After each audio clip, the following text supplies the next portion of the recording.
Welcome to e Gurukul academy. जैसा कि अभी हम लोग पढ़ रहे हैं केमिस्ट्री में केमिकल रिएक्शन एंड इक्वेशन, और पिछले क्लास में हमने पढ़ा था बहुत सारी चीज़ों के बारे में, जहाँ पे आपको दिखाया था कि केमिकल रिएक्शन में को किस तरह से हम लोग है ना वर्ड इक्वेशन में, और किस तरह से फिर हम लोग उसको सिंबॉलिक रिप्रेजेंटेशन किए थे। ठीक है ना। फिर उसके बाद आज हम लोग क्लास को आगे बढ़ाते हुए ये जानेंगे कि किस तरह से सर कोई भी केमिकल रिएक्शन दो तरह के होते हैं, है ना। अगर number of atoms to the reactant side equal हो number of atoms to the product side, then इस तरह के रिएक्शन को हम लोग कहते हैं बैलेंस्ड केमिकल इक्वेशन। और if the number of atoms to the reactant side is not equal to the number of atoms to the product side, then it is said to be unbalanced equation. बात समझ रहे हैं दोस्तों। तो आइए आज हम लोग इसी टॉपिक को ब्रीफ में हम लोग एक्सप्लेन करेंगे और डिस्कस करेंगे। सबसे पहला आपको पढ़ना है बैलेंस्ड केमिकल इक्वेशन।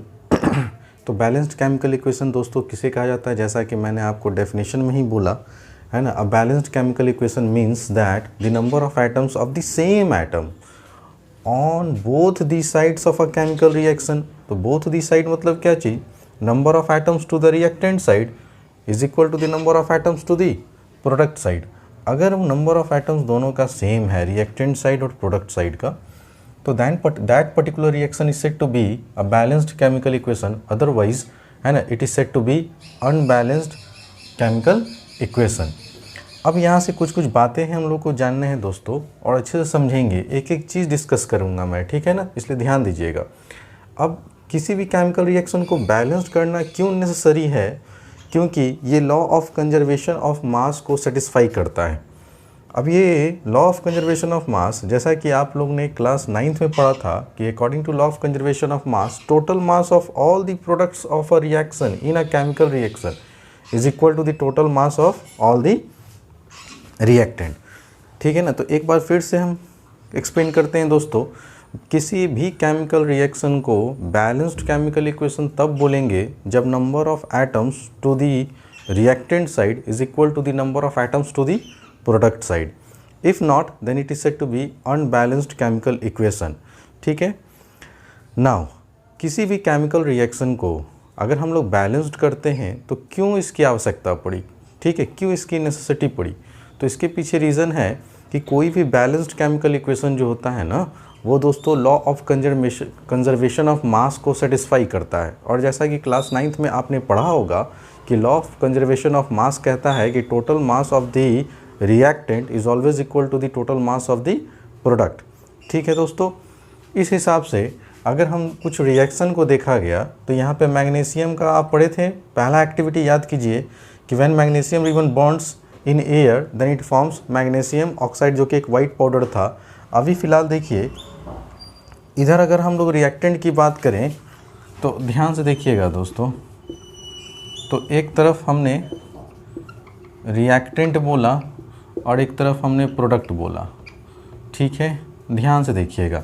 रिएक्टेंट में मैग्नीशियम का एक एटम है, ठीक है ना। अगर कुछ भी नहीं लिखा हुआ है नीचे बॉटम में, तो आप ये समझेंगे कि मैग्नीशियम का एक एटम है। यहाँ पे ऑक्सीजन का कितना एटम है, 2 एटम है। तो टोटल इधर कितना एटम हुआ दोस्तों, 3 एटम हुआ। तो अगर रिएक्टेंट साइज देखें तो टोटल नंबर ऑफ एटम्स कितने हैं, 3 एटम हैं। जबकि इधर देखिए तो मैग्नीशियम का एक एटम, ऑक्सीजन का एक एटम। यहाँ पे total number of atoms product side कितना है, तो आपने बोला 2 एटम है। तो आप क्या कह रहे हैं कि this reaction is unbalanced chemical equation because the number of atoms to the reactant side is not equal to the number of atoms to the product side. ठीक है दोस्तों।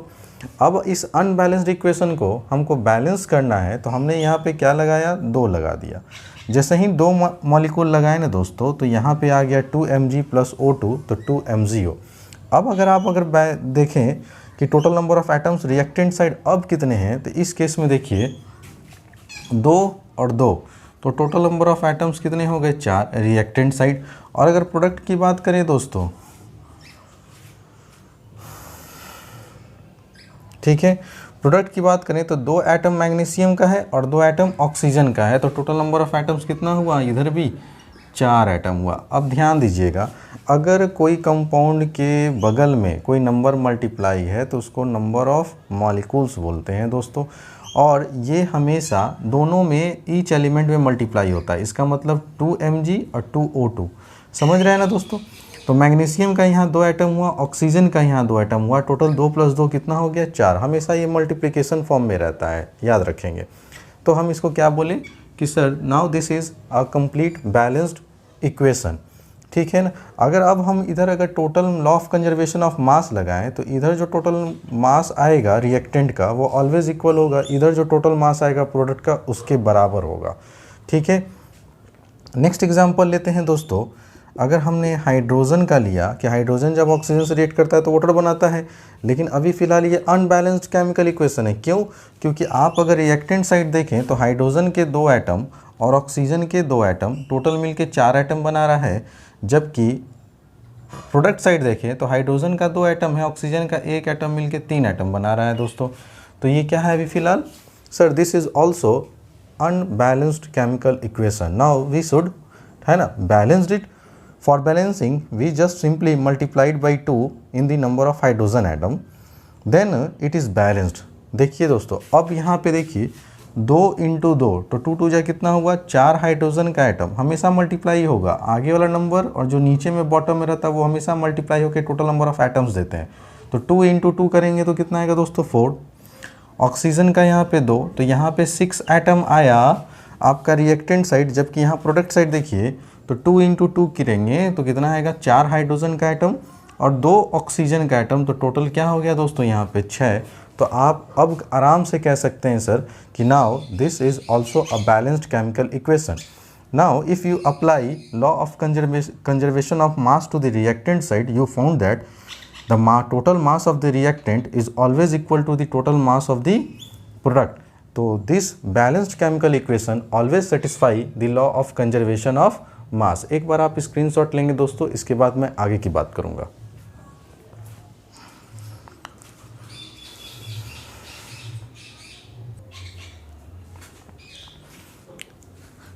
आइए दोस्तों, अब हम लोग देखते हैं कि सर जब कोई केमिकल रिएक्शन होता है तो आखिर हम इसको कैसे एनालाइज करें कि क्या घटनाएं घटती है किसी भी केमिकल रिएक्शन में। तो आप पहले अगर ध्यान से देखें दोस्तों, तो ये जो रिएक्शन है कि हाइड्रोजन का ऑक्सीजन के साथ रिएक्ट कर कर वाटर का फॉर्मेशन करना, और इसको हम लोग एक डायग्राम से भी दिखा रहे हैं। जैसे ये हाइड्रोजन का मॉलिक्यूल है और ये ऑक्सीजन का मॉलिक्यूल है। तो ये हाइड्रोजन मतलब H2, 2 हाइड्रोजन के एटम यहाँ पे हैं, है ना, 2 हाइड्रोजन के एटम यहाँ पे हैं और 2 एटम यहाँ पे ऑक्सीजन के हैं, ठीक है दोस्तों। तो जब ये दोनों आपस में, अच्छा यहाँ पे 2 हाइड्रोजन का एटम, यहाँ भी 2 ऑक्सीजन का एटम और फिर यहाँ पर, तो ये दरअसल दोस्तों H2 को रिप्रेजेंट कर रहा है, ये O2 को रिप्रेजेंट कर रहा है और फिर से यहाँ पे ये H2 को रिप्रेजेंट कर रहा है। और देखिए फिर प्रोडक्ट क्या बना रहा है दोस्तों। अगर ये हम मान लेते हैं कि मेरा छोटा वाला जो है हाइड्रोजन एटम है और ये ऑक्सीजन है, तो यहाँ बन रहा है H2O, फिर से यहाँ बन रहा है H, है ना, 2O। देखिए हाइड्रोजन का 2 एटम हुआ तो H2 और O, ठीक है ना। तो ये दरअसल कुछ और नहीं लिखा हुआ है दोस्तों, ये वाटर ही लिखा हुआ है कुछ ऐसा, ठीक है। और ये कुछ और नहीं है, ऑक्सीजन का एटम, ये हाइड्रोजन का एटम और फिर यहाँ ऑक्सीजन का एटम और फिर ये हाइड्रोजन का एटम, इसको रिप्रेजेंट किया जा रहा है फिगर के थ्रू।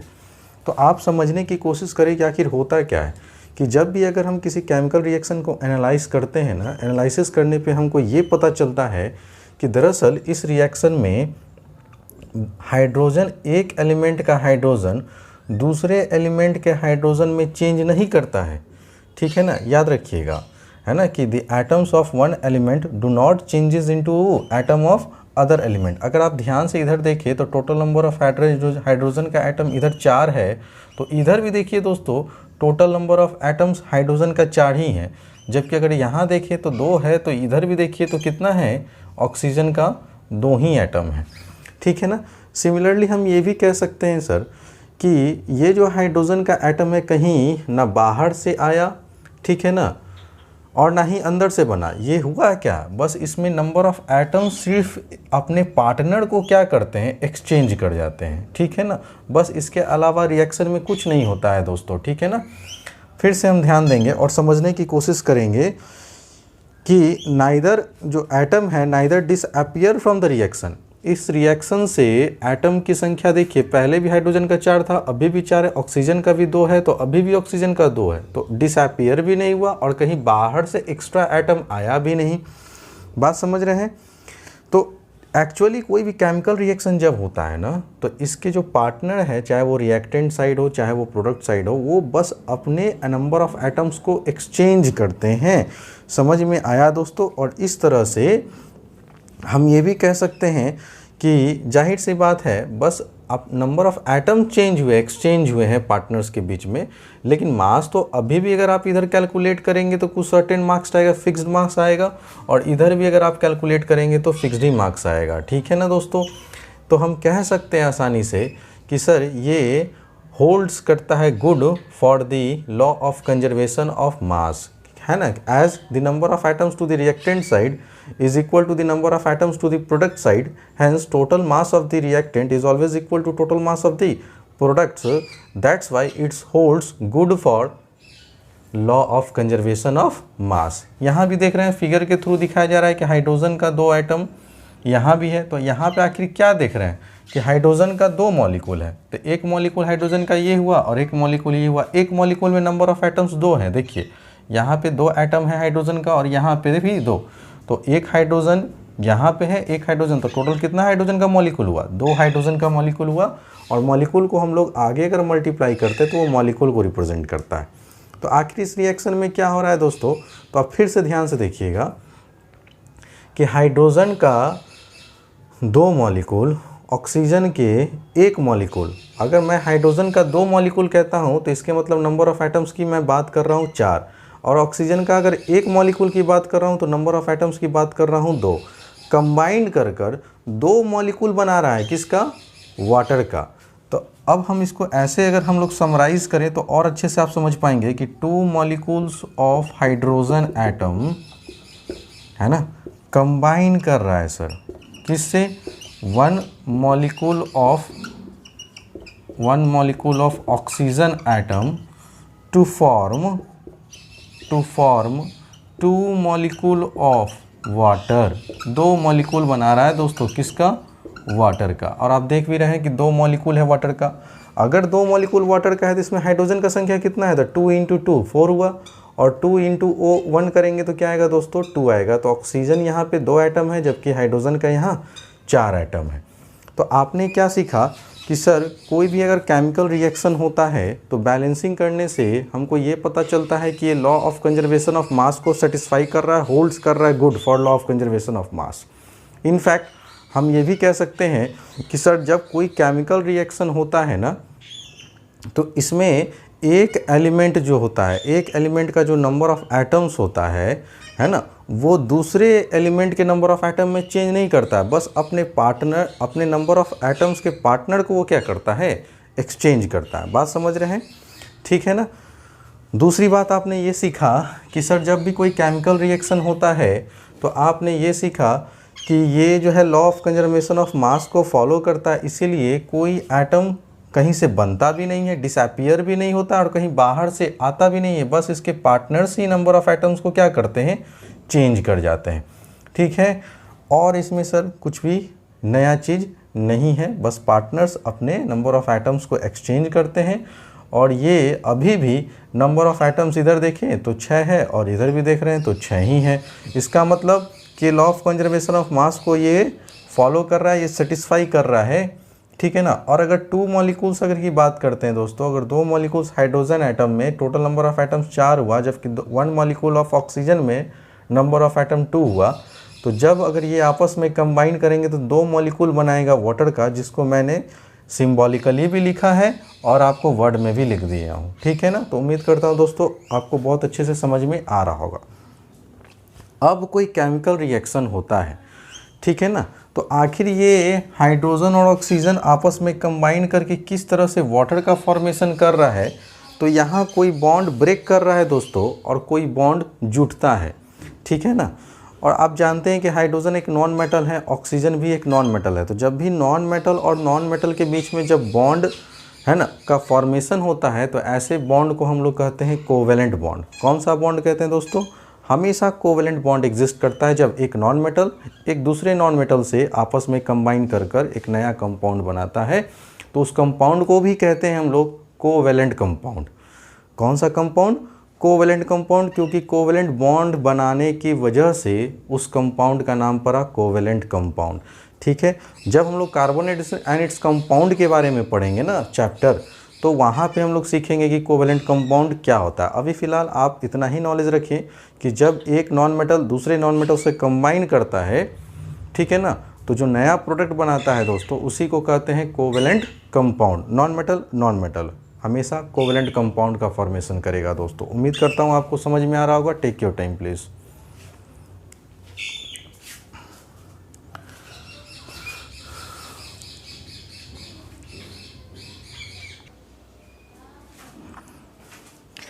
आइए फ्रेंड्स, अब हम लोग देखते हैं कि सर जब कोई भी केमिकल रिएक्शन होता है तो उसमें है ना, या तो हीट एब्जॉर्ब्ड होता है दोस्तों, या तो हीट एनर्जी रिलीज्ड होता है। ठीक है ना। अब ये कब हीट एनर्जी रिलीज्ड होता है और कब हीट एनर्जी एब्जॉर्ब्ड होता है उसके बारे में पढ़ेंगे, है ना। तो ध्यान से देखिएगा दोस्तों।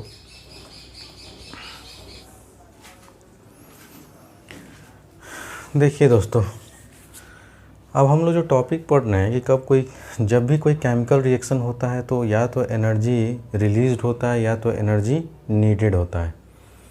अब एनर्जी रिलीज्ड होने के वजह से और एनर्जी जो नीड होता है उसकी वजह से दो बातें आती है दिमाग में, ठीक है ना।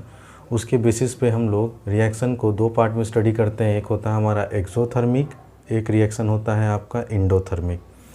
ठीक है, तो एक्सोथर्मिक रिएक्शन किसको बोलेंगे दोस्तों? The chemical reaction in which heat is given out along with the product. ठीक है ना। अगर हीट एनर्जी रिलीज्ड हो रहा है प्रोडक्ट के फॉर्मेशन के साथ, तब उसको हम लोग कहेंगे कि वो रिएक्शन एक्सोथर्मिक है। और एनर्जी जो रिलीज्ड होता है ना दोस्तों, उसको राइट साइड हम लोग प्लस के फॉर्म में लिखते हैं।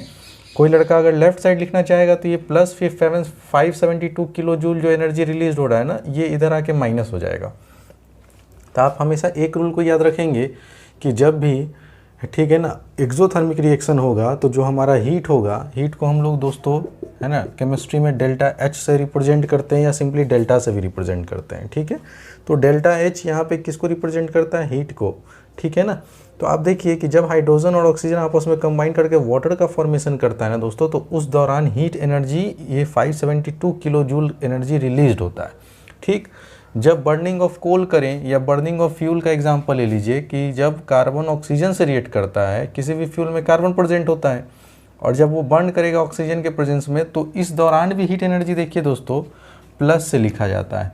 तो हमेशा एक्सोथर्मिक प्लस राइट साइड लिखेंगे, प्रोडक्ट के राइट साइड। ठीक है ना। और ये भी आपका क्या है? ये है आपका डेल्टा एच, जो हीट एनर्जी इतना किलो जूल एनर्जी रिलीज्ड होता है। ठीक है ना। तो ये दो एग्जाम्पल आपके एक्सोथर्मिक के थे। आगे चलकर बहुत सारे जब एग्जाम्पल हम लोग टाइप्स ऑफ केमिकल रिएक्शन पढ़ेंगे ना, तो वहाँ पे भी जो जो मेरा एंडोथर्मिक और एक्सोथर्मिक आते रहेगा ना, मैं उसको मार्क करवा दूंगा। ठीक है। नेक्स्ट आइए एंडोथर्मिक रिएक्शन। तो the chemical reaction in which heat is absorbed, तो वैसा केमिकल रिएक्शन सर जिसमें हीट एनर्जी एब्जॉर्ब होता है या हीट एनर्जी नीड होता है। ठीक है ना। अब ये हीट एनर्जी नीड है ना, या जो हीट एनर्जी जो रिलीज्ड होता है वो क्यों होता है, वो थोड़ा देर के बाद आपको पता चलेगा। अभी फ़िलहाल आप ये जानिए कि जब कोई किसी भी केमिकल रिएक्शन में हीट एनर्जी की रिक्वायरमेंट होती है, नीड होती है, या हीट एनर्जी एब्जॉर्ब्ड होता है ना दोस्तों, तो वैसे केमिकल रिएक्शन को हम लोग एंडोथर्मिक रिएक्शन कहते हैं। अब आप बात से ही देखिए, एक्सो, ये जो वर्ड है ना दोस्तों एक्सो, इसका मतलब होता है बाहर। ठीक है ना। और इंडो मतलब होता है दोस्तों अंदर। ठीक है, इनसाइड।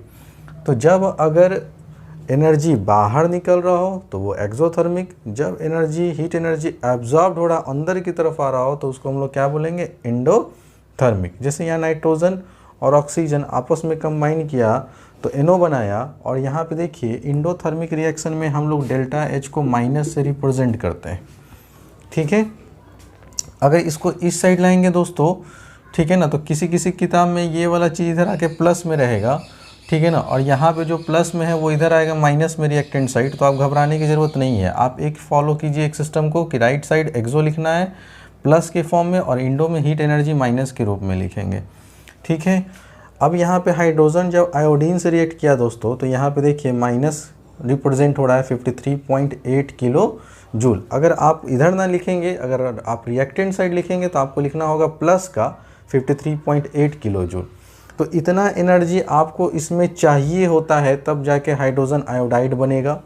ठीक है ना, और जब नाइट्रोजन ऑक्सीजन में आप 180 किलो जूल हीट एनर्जी आप अगर देंगे उसको, तब जाके रिएक्शन कंप्लीट होकर NO का फॉर्मेशन करेगा दोस्तों।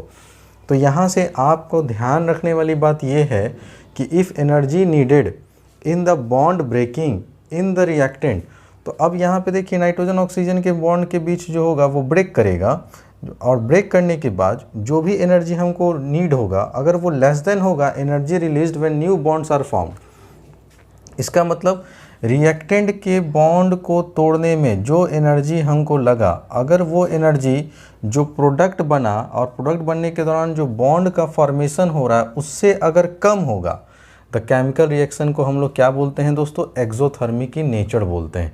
ये तो इसका डेफिनेशन हुआ, लेकिन आखिर ऐसा क्यों होता है कि कोई रिएक्शन एक्सोथर्मिक कहलाता है, कोई रिएक्शन एंडोथर्मिक कहलाता है, ये कोई नहीं बताता है दोस्तों। ठीक है ना, समझ में आया ना? ये सिंपली लोग बोल देंगे कि जिस रिएक्शन में हीट एनर्जी रिलीज होगा उसको एक्सोथर्मिक, और जिसमें हीट एनर्जी एब्जॉर्ब होगा उसको एंडोथर्मिक, लेकिन ये आपको कोई प्रॉपर एक्सप्लेनेशन नहीं देगा।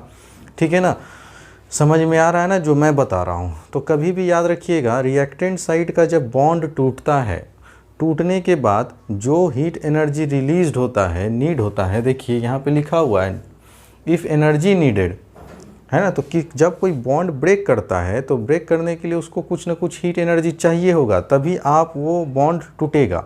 ठीक है ना, ऐसा नहीं है कि बिना आप हीट एनर्जी दिए हुए, ठीक है ना, क्या करेंगे, प्रोडक्ट बना लेंगे। तो कुछ सर्टेन ऐसे रिएक्शन होते हैं, है ना, जिनको हीट एनर्जी की रिक्वायरमेंट होती है। जब तक आप हीट एनर्जी नहीं देंगे तब तक जो है रिएक्टेंट का बॉन्ड ब्रेक नहीं करेगा।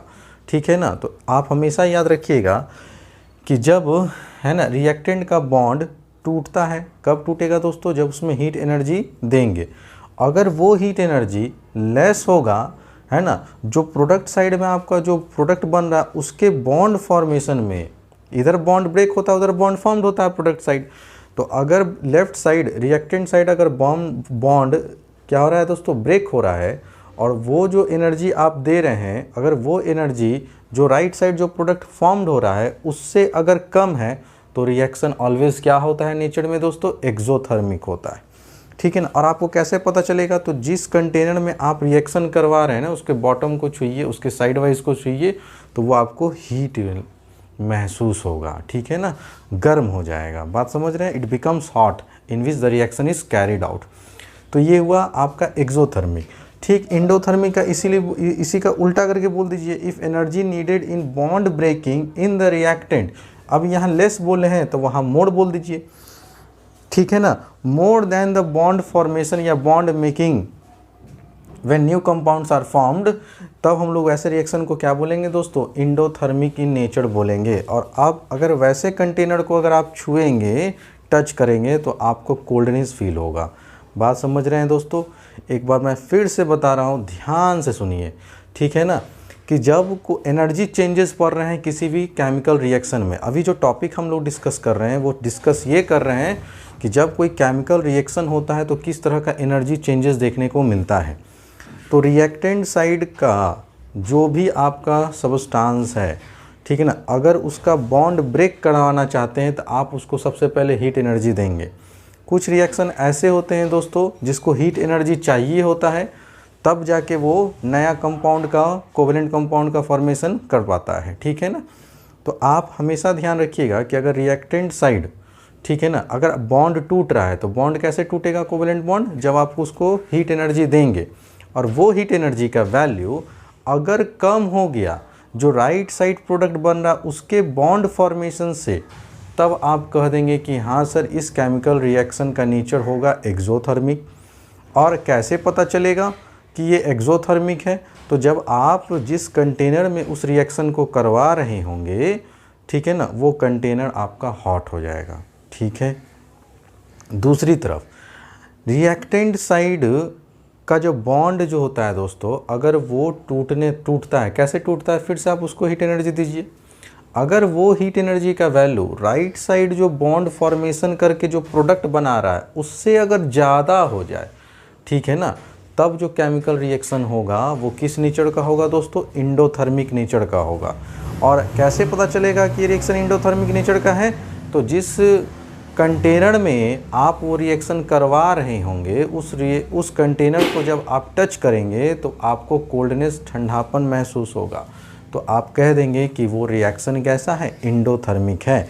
जैसे कि अगर आप ये रिएक्शन करवा रहे हैं तो आप इस कंटेनर को छुएंगे तो गर्म महसूस होगा, बर्निंग ऑफ फ्यूल्स। कोई भी फ्यूल अगर जलता है दोस्तों तो आप छू के देखेंगे तो क्या होगा, ठीक है ना, गर्म महसूस होगा। जबकि ये दोनों रिएक्शन नाइट्रोजन का ऑक्सीजन से, हाइड्रोजन का आयोडाइड से अगर आप रिएक्शन करवाएंगे तो कंटेनर आपको ठंडा महसूस होगा। उम्मीद करता हूँ दोस्तों आपको बहुत अच्छे से समझ में आ गया होगा, ठीक है ना। बस ये नहीं कि एक्सो मतलब क्या चीज़, जिसमें से हीट एनर्जी बाहर निकलता है, और इंडो मतलब जिसमें हीट एनर्जी एब्जॉर्ब होता है। तो certain reactions in which heat energy is needed, ठीक है ना, और there are also certain reaction in which heat energy is released, ठीक है ना। तो हीट एनर्जी रिलीज्ड के बेसिस पे, हीट एनर्जी एब्जॉर्प्शन के बेसिस पे रिएक्शन को दो पार्ट में पढ़ते हैं, एक्सोथर्मिक, एंडोथर्मिक। सारा कुछ मैंने आपको एक्सप्लेन कर रखा है, आप बढ़िया से क्या करेंगे, याद कर जाएंगे। आपके एग्ज़ाम में ये पूछा जाएगा एक्सोथर्मिक किसको कहते हैं, एंडोथर्मिक किसको कहते हैं, दो एग्जाम्पल लिखिए, ठीक है ना। तो आप एग्जाम्पल बहुत अच्छे से लिखेंगे। एक्सो में हमेशा प्रोडक्ट में right side plus delta H लिखेंगे, जबकि इंडो में हमेशा हम राइट साइड में, प्रोडक्ट साइड में माइनस से रिप्रेजेंट करेंगे डेल्टा एच को, इंडो को माइनस से, एक्सो को प्लस डेल्टा एच से। उम्मीद करता हूँ आपको समझ में आ रहा होगा। Take your time please.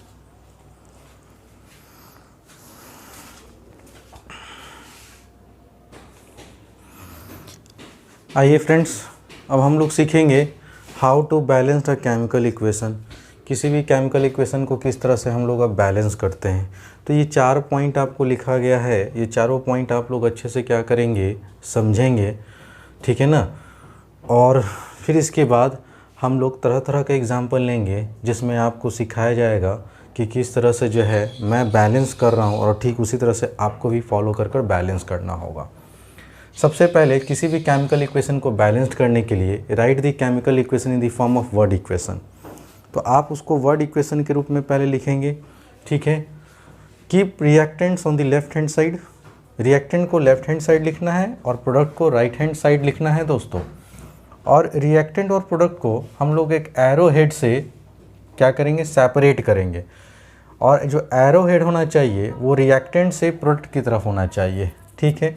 जैसे मान लीजिए कि एक रिएक्शन हमने लिखा ए और बी, तो हमने रिएक्टेंट को लेफ़्ट साइड लिखा और इसको हम लोग एरो हेड को रिएक्टेंट से प्रोडक्ट की साइड करना है, और मान लीजिए इधर हमने ये लिखा।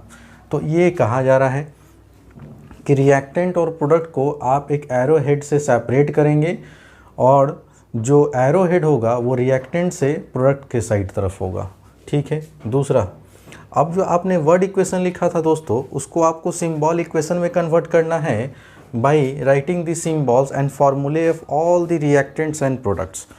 तो सबसे पहले first of all you have to write the word equation of the given chemical equation, ठीक है ना। Right, keep the reactant towards the left hand side and products to the right hand side, separate them by an arrow head pointing towards from reactant to the product side. After that, write the symbol equation of the given word equation, ठीक है ना, by writing the formula and symbols of the substances involved in a reactant as well as in the product side. Okay, जब आप वो एक बार आप symbol equation लिख देंगे, तब आपको थर्ड पॉइंट में कहा जा रहा है make the atoms of different elements on both sides of the equation equal bye a suitable method, ठीक है ना। अब एक सुटेबल मेथड, जो भी मेथड मैं आपको बताऊंगा उस तरीके से आपको क्या करना है दोस्तों, number of atoms to the reactant side equal करना है आपको number of atoms to the product side. This is known as balancing of equation, और इसी को कहा जाता है दोस्तों बैलेंसिंग ऑफ इक्वेशन। चौथा पॉइंट आपको ये याद रखना है, do not change the formulae of the substances while balancing the equation. जब आप किसी भी केमिकल इक्वेशन को बैलेंस कर रहे होंगे ना, तो आप कभी भी फॉर्मूले को गलत ना लिखें, उसके फॉर्मूले को चेंज करके ना लिखें। आप समझ में आ रहा है? जैसे अगर कैल्शियम कार्बोनेट है दोस्तों तो CaCO3 से ही लिखाता है, तो आप यही लिखेंगे ना कि CaOCO2 करके लिख देंगे, तो ये गलत हो जाएगा। तो जो भी केमिकल कंपाउंड का जो फार्मूला है आप वो फार्मूला ही लिखेंगे। मैंने पूरे बेसिक लेक्चर में आपको ये सारे चीज़ आपको सिखा रखे हैं कि कैसे जो है किसी भी केमिकल कंपाउंड का फार्मूला लिखा जाता है। तो जो स्टूडेंट्स अभी तक मेरे बेसिक केमिस्ट्री के लेक्चर को नहीं देखे हैं, आपसे फिर से रिक्वेस्ट है कि 8 लेक्चर पड़ा हुआ है दोस्तों, 8 लेक्चर को आप देखें, तभी आप केमिस्ट्री का पार्ट 1, पार्ट 2 और पार्ट 3 आज चल रहा है, ठीक है ना, वो देखें तो आप ज़्यादा नॉलेज गेन करेंगे, ठीक है ना। और आपकी बेसिक इतनी स्ट्रांग हो जाएगी कि आपको केमिस्ट्री में कहीं कोई दिक्कत नहीं होने दूंगा, मेरी गारंटी है, ठीक है ना। इसलिए आप लोग फिर से जो बच्चे अभी तक नहीं देखे हैं वो कृपया कर केमिकल रिएक्शन चैप्टर पढ़ने से पहले आप लोग वो 8 बेसिक लेक्चर ज़रूर देखें, ठीक है ना। तो एक बार फिर से हम आज क्या क्या पढ़े हैं उसको एक बार फिर से इन अ शॉर्ट वे में हम लोग रिवीजन कर लेते हैं दोस्तों, ठीक है ना। तो सबसे पहले हम लोग आज पढ़े है ना बैलेंस्ड और अनबैलेंस्ड केमिकल इक्वेशन किसको कहते हैं। तो देखिए दोस्तों, if the number of atoms to the reactant side अगर इक्वल होता है total number of atoms to the product side, then that particular reaction is said to be balanced chemical equation, ठीक है ना। If not then it is said to be unbalanced chemical equation. अब किसी भी chemical reaction को balanced करना necessity क्यों है ये पढ़ा था, ताकि ये लॉ ऑफ कंजर्वेशन ऑफ मास को सेटिस्फाई कर सके। और law of conservation of mass क्या कहता है कि टोटल नंबर और total mass to the reactant side is always equal to the total mass to the product side. यही पढ़े थे ना दोस्तों। इस वजह से हम लोग क्या करते हैं, किसी भी केमिकल रिएक्शन को क्या करते हैं, बैलेंस्ड करते हैं। अब किसी भी केमिकल रिएक्शन में जब कोई भी केमिकल रिएक्शन होता है, मतलब रिएक्टेंट जब आपस में कंबाइन कर एक सर्टेन प्रोडक्ट बनाते हैं ना, तो उसमें कुछ केमिकल चेंजेस देखने को मिलता है हीट एनर्जी के बेसिस पे, ठीक है ना। तो हीट एनर्जी के बेसिस पे we can classified chemical reaction in 2 categories. First one is exothermic and second one is endothermic. Exo means heat is out, ठीक है ना, जिसमें हीट एनर्जी क्या हो, बाहर निकले, और इंडो मतलब जिसमें हीट एनर्जी एब्जॉर्ब्ड हो। कुछ केमिकल रिएक्शन ऐसे होते हैं दोस्तों जिसमें हीट एनर्जी चाहिए होता है, देना पड़ता है हम लोग को। तो जब हीट एनर्जी देंगे तभी जाके वो क्या होगा, केमिकल रिएक्शन हो पाएगा। और कुछ ऐसे केमिकल रिएक्शन होते हैं जिसमें हीट एनर्जी रिलीज्ड होता है, ठीक है ना। तो इस बेसिस पे हम लोग क्या देखें कि reaction sir exothermic, endothermic. The reaction in which heat energy is released, that particular reaction is known as exothermic reaction. or the reaction in which heat energy is absorbed, then that particular reaction is known as endothermic reaction, ठीक है ना। Delta H value मतलब heat energy is always represented by plus sign to the product side, ठीक है ना, in case of exothermic reaction. while in case of endothermic reaction we represent delta H with minus sign to the product side, okay. इसके बाद हमने आपने ये देखा कि आखिर कोई रिएक्शन एक्सोथर्मिक और एंडोथर्मिक क्यों होता है। तो जब कोई रिएक्शन में रिएक्टेंट पार्टिसिपेट करते हैं तो उनके बीच का बॉन्ड क्या होता है दोस्तों, ब्रेक करता है। और बॉन्ड ब्रेक करने के लिए आपको हीट एनर्जी सप्लाई करना पड़ेगा, आपको हीट एनर्जी की रिक्वायरमेंट होगी, नीड होगी। जब आप हीट एनर्जी दे रहे हैं तब जाके वो जो बॉन्ड है रिएक्टेंट का वो ब्रेक करता है। अगर वो एनर्जी लेस हो, जो राइट साइड प्रोडक्ट जो बन रहा है जिसके कारण बॉन्ड फॉर्मेशन होने से जो राइट साइड प्रोडक्ट बन रहा है उससे कम हो, तब आप बोलेंगे कि हाँ सर ये केमिकल रिएक्शन का नेचर जो होगा वो एक्सोथर्मिक होगा। बात समझ रहे हैं, ठीक है।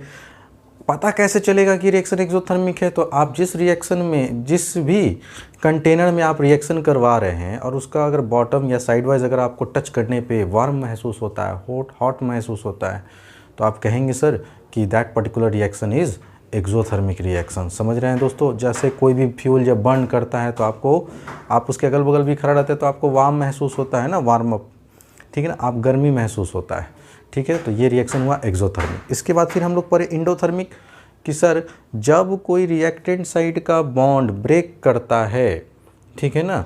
और कैसे कोई रिएक्टेंट साइड का बॉन्ड ब्रेक करेगा दोस्तों, फिर से आप उसको हीट एनर्जी सप्लाई देंगे, हीट एनर्जी उसको रिक्वायरमेंट होगी, वो बॉन्ड कोवेलेंट बॉन्ड टूटेगा और जो एनर्जी हमको मिलेगा, अगर वो एनर्जी ठीक है ना, जो राइट साइड जो प्रोडक्ट बन रहा है उसके बॉन्ड फॉर्मेशन से अगर वो एनर्जी ज़्यादा होगा तो रिएक्शन हमारा इंडोथर्मिक होगा नेचर में। ये भी हमने पढ़ा, ठीक है, जो कोई नहीं पढ़ाता है, मैं पढ़ा रहा हूँ आपको नॉलेज के लिए, ठीक है ना। उसके बाद आपको कैसे पता चलेगा कि सर ये पर्टिकुलर रिएक्शन मेरा इंडोथर्मिक है, तो आपको पता चलेगा जब आप उस कंटेनर को छुएंगे, टच करेंगे, तो वो आपको है ना ठंडापन का एहसास दिलाएगा, ठीक है ना, कोल्डनेस का एहसास दिलाएगा, ठीक है, कोल्डनेस फील होगा, तो आप समझ जाएंगे कि वो रिएक्शन मेरा इंडोथर्मिक है, ठीक है दोस्तों, जैसे हाइड्रोजन का आयोडाइड से रिएक्शन करवाए थे। इसके बाद हम लोग पढ़े कि how to balance a chemical equation. किसी भी केमिकल इक्वेशन को बैलेंस करने के लिए first you should write the word equation of the given chemical equation, ठीक है ना, reactant to the left hand side and product to the right hand side with an arrow pointing from reactant towards किधर product side sir, okay। इसके बाद then you have to write the symbol equation of the given word equation, है ना, write the symbol and formula of the substances involved in the chemical reaction, okay। इसके बाद then make the number of atoms to the reactant side equal to the number of atoms to the product side, this process is known as balancing of equation, है ना। और चौथा जो कि बहुत important point है जो आपको हमेशा दिमाग में रहना है, do not change the symbol and formula of the chemical compounds involve in the chemical reactions, ठीक है ना। और अब आप देखेंगे कि जितने भी मैंने बेसिक लेक्चर करवाए थे उसका क्या तवातोड़ जो है अब यूज़ होने वाला है, ठीक है ना। तो जो बच्चे अभी भी नहीं देखे हैं उनसे रिक्वेस्ट है कि वो जाके वो पर्टिकुलर वीडियोस को पहले देखें, एक एक करके प्लेलिस्ट को, ठीक है। अगले क्लास में हम ये देखेंगे, बहुत सारे एग्जाम्पल लेंगे जिसमें आपको बैलेंसिंग करना सिखाया जाएगा, ठीक है ना। तब तक बने रहिए ई गुरुकुल एकेडमी के साथ। अगर आपको मेरा मेहनत पसंद आता हो दोस्तों, अच्छा लगता है, तो मोटिवेशन करने के लिए आपको बस एक अंगूठा तो दबाना रहता है दोस्तों, बस आप वीडियोस को लाइक करना ना भूलें। आप लाइक करेंगे तो मुझे खुशी होगी कि चलो कम से कम मैं मेहनत कर रहा हूँ तो लड़के रिस्पॉन्ड कर रहे हैं, ठीक है ना। तो आपका रिस्पॉन्ड करना बहुत आवश्यक है, ठीक है, ताकि इसी तरह का एक से एक वीडियोज़ मैं लाता रहूँ, ठीक है ना। कहीं कोई अदर इंस्टीट्यूट में आपको जाने की ज़रूरत नहीं है, आप यहीं पढ़ें, सब कुछ मैं पढ़ाऊँगा, ठीक है ना। जो कि यहाँ के स्कूल के टीचर नहीं पढ़ाते हैं, ठीक, वो सब मैं पढ़ाऊँगा और दिल से पढ़ाऊँगा, ठीक है। बने रहिए ई गुरुकुल एकेडमी के साथ। Thank you for watching.